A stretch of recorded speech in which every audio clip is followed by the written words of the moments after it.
time for our next guest here on the show. It's a man we could truly say he's a TV hero of mine. I've been watching him on TV since he first appeared. So amazed and impressed by what he achieves. He can take any group of people, make them sing like angels. And has a real effect, you know, a positive effect on people's lives. I really admire what he does. Will you please welcome the fabulous Mr. Gareth Malone?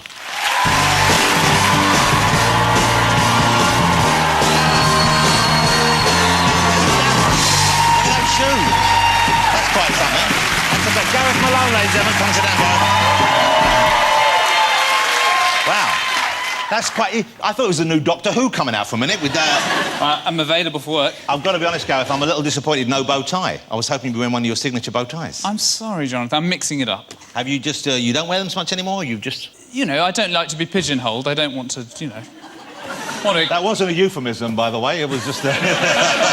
Who likes to be pigeonholed? No, quite. Let's not talk about your jail years. Let's instead... Did you ever think it could be as big as it's got now, the work you're doing? Did you ever think that, you know, someone who's basically, you know, you're a choir master, is that the correct? Yeah. Could be a celebrity and that you would have a hit TV series and be known all over the world? No. Would you like to expand on that? I mean... I dreamt of this sort of thing when I was a boy. I think I always fancied television, and I don't shy away from the limelight. But doing what you're doing on TV, or did you just I didn't really know what I was going to do. I wanted to act, I wanted to direct, I wanted to make music, I wanted to sing. I was just, you know, I was like Plan B, really, just kind of doing a bit of everything. You now, I believe, you're something of a heartthrob. Yeah. Do you get a lot of female attention? Well, I get more than I used to. Which, is that saying much? Is that... well, yeah. I mean...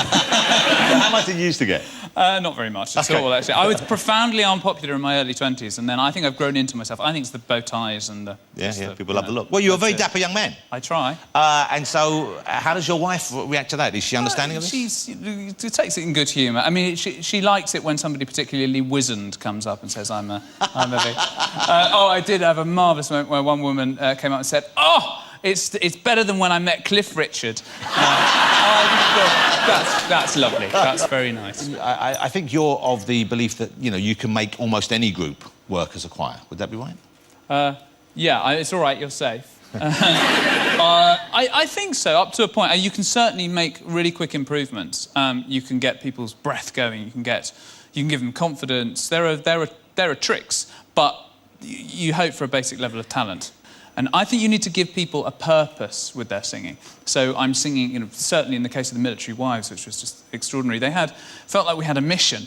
And that gives you a real sense of, I don't know, it makes you stand taller, and I think that's very exciting. But that was some achievement, wasn't it? Because not just in terms of getting to #1, with both the single and the album, I believe. Both, yeah. Yeah, but the fact that you managed to draw attention to these very strong, very brave women, yeah. And give them a voice, literally as well as figuratively. I mean, really, you put them on the map. When I first arrived at Chivner, I remember getting a taxi from the station and saying, "Oh, I'm off to work with the wives of servicemen," and the woman went, "Oh no, you don't want to mess with them, hardened drinkers they are." And I thought I'd give them a chance, and it turned out to be true. They were hardened drinkers. Is there much rivalry in the world of choir masters and mistresses and choral folk? I think largely people have been incredibly positive about it. I mean, I'm just some guy who sort of found himself in this position of being asked, "Do you want to do it? And how can you possibly say no?" And then I've sort of made the best of a very odd situation where I find myself in front of a load of cameras in a school and I don't know what I'm doing and just sort of making it up as I go along. And I sought help and I asked people for advice, and usually everyone's really, really keen to help. And some people, of course, hate me. But surely they can't knock you for the success you've had and the fact that singing in that way is more popular than it was. I think that's certainly as the series have gone on. And I'm happy to say, and you know, not just through my efforts, through the efforts of the whole sector. I mean, everyone in choirs has been pushing it hard for the last... Certainly since I was at school, it was like the naffest thing ever, and it's gained popularity, and I think it's been shaken up a lot. I think everyone sees it as a positive thing now, and it's had this fantastic moment. We've had a #1 from a choir who actually sing chorally. They're not you know, they're not rapping. They're not. Hold on. So you're not a fan of the rap then? I mean, you know, as an art form... I don't think I do know, as a matter of fact. Let me explain it to you, Jonathan. I think as an art form, it has its place. It's perhaps not my first choice on the iPod in the morning. Do you consider it to be equally as moving or as powerful, as capable of touching the human soul as choral music? No. No. Oh, I know, controversial, I know, but it's like all popular music. I absolutely love popular music. I'm quite happy to listen to rap, but for me, it serves a different purpose. Gareth, can you rap? Well, I have been known. You have been known to rap? Yes. What, singing along to existing rap or making up your own rap? Oh, never making up my own rap, never. So you don't bust your own move? I don't, no.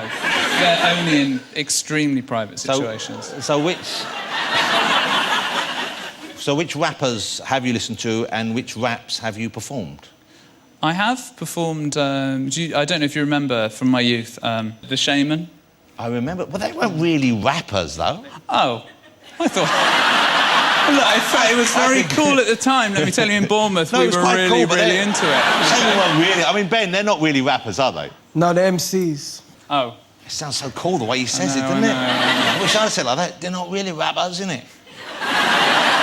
So, could we have a little bit of the rap? Can you remember the Shaman's MCing?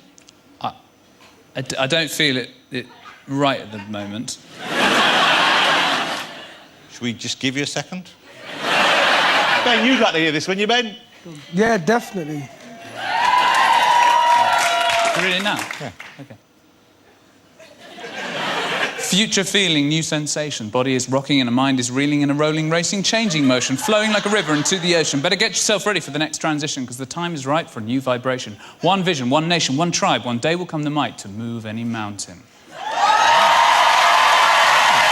Pretty good. That's my party do, thank you.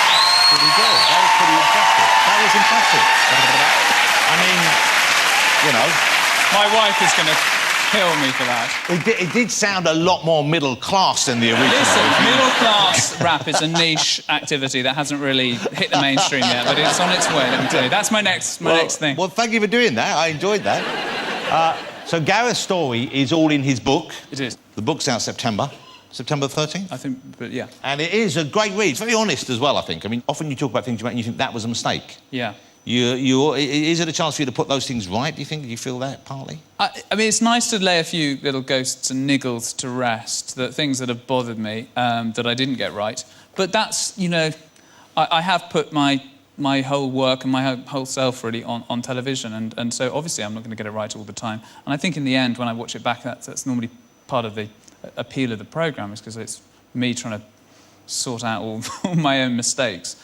And find my way, and I don't really usually know where I'm going and what the end's going to be. I think that's part of the fun, really. And you're working in America now. I mean, I guess they know you from were the shows shown out there, or was it just these series have gone out on BBC America, and then we're starting a new one for USA Network. So you'll be trying to teach Americans to sing? Yeah, it feels like taking Coles to Newcastle slightly, but believe it or not, there are pockets where people aren't ready for American Idol. There are places in America where people don't sing, and I'm going to try and get them singing. And will they understand the kind of music you're singing? Because I think of it as being a very European tradition, is it? I mean, this is a good question. I don't know, and you're hitting right on my anxieties. I don't know. I think, I'll be honest with you, it's doomed to failure. I think it's going to be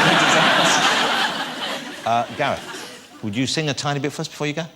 Because you sing. I do sing. I'm always getting other people to sing. There's nothing to be ashamed about singing. No. Just relax and enjoy it. Get it warmed up. I've already rapped for you, John. What do you want me to do? That wasn't really rapping. That was like, it was like someone reading a Waitrose shopping list out. It was... yes. Middle class list. Wake me up before you go. Don't I'm not giving up, I'm going solo. Wake me up before you go. Take me dancing tonight. You know,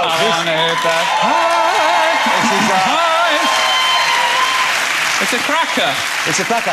Suddenly, it became a hen party in here. Yeah. And again. Great to have you here. Mr. Gareth Malone, ladies and gentlemen. Thank you very much. Great stuff, thank you. And the rapping was good. He didn't do the accent, but he was very good. Join us after the break when I'll be talking to the fabulous Rosie Huntington-Whitely. Don't go away.